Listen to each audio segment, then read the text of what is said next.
a lot of people think the cannabis debate has only two sides.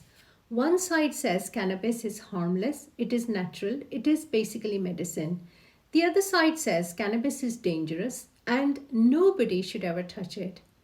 But as a psychiatrist, I think the truth is more important and more useful.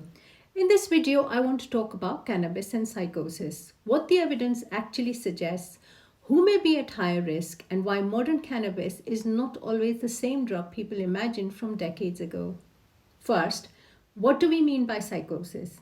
Psychosis is when someone starts to experience reality in a way that others around them do not share. That might mean hearing voices other people cannot hear, feeling intensely watched or followed, believing people are sending hidden messages, or feeling that ordinary events have a special personal meaning. Psychosis can be frightening, confusing, and life changing, not just for the person going through it, but also for their family. And when we talk about cannabis, the key point is that not everyone who uses cannabis will develop psychosis. Most people who use cannabis will not. So the real question is, in some people, under some conditions, can cannabis increase the risk? And the answer from evidence is yes. But the risk is not the same for everyone. It seems to depend on things like age, frequency, potency, and vulnerability. Now, age matters because the teenage brain is still developing. Frequency matters because using cannabis once at a party is not the same as using it every day. Potency matters because many modern cannabis products contain much higher levels of THC, the main intoxicating chemical, than cannabis did in the past. And vulnerability matters because some people may already have a higher risk because of family history, previous unusual experiences, trauma, other mental health problems, or earlier signs that their mind is becoming more sensitive to stress. Now, this is where the evidence becomes hard to ignore. Large studies have found that daily cannabis use is linked to higher odds of psychotic disorder, and daily use of high potency cannabis is linked with an even higher risk.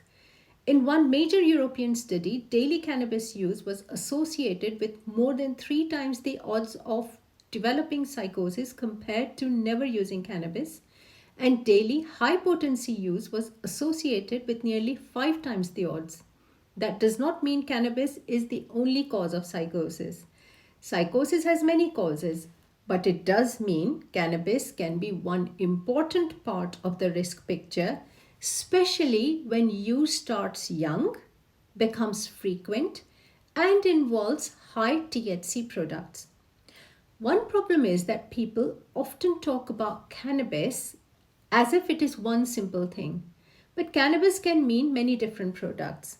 A low potency product used occasionally by an adult is not the same as high THC cannabis used daily by a teenager.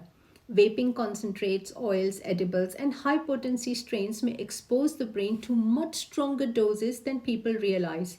So when someone says cannabis never harmed anyone I know, they may be comparing completely different patterns of use. So the question is not just, do you use cannabis? The better questions are, how young did you start? How often do you use it? How strong is it? And what happens to your mind when you use it? And this matters because early warning signs can be missed.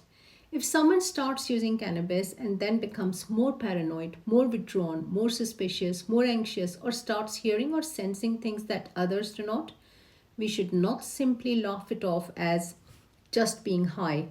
If these experiences continue when the person is not intoxicated, or if they become more intense over time, that is reason to seek help.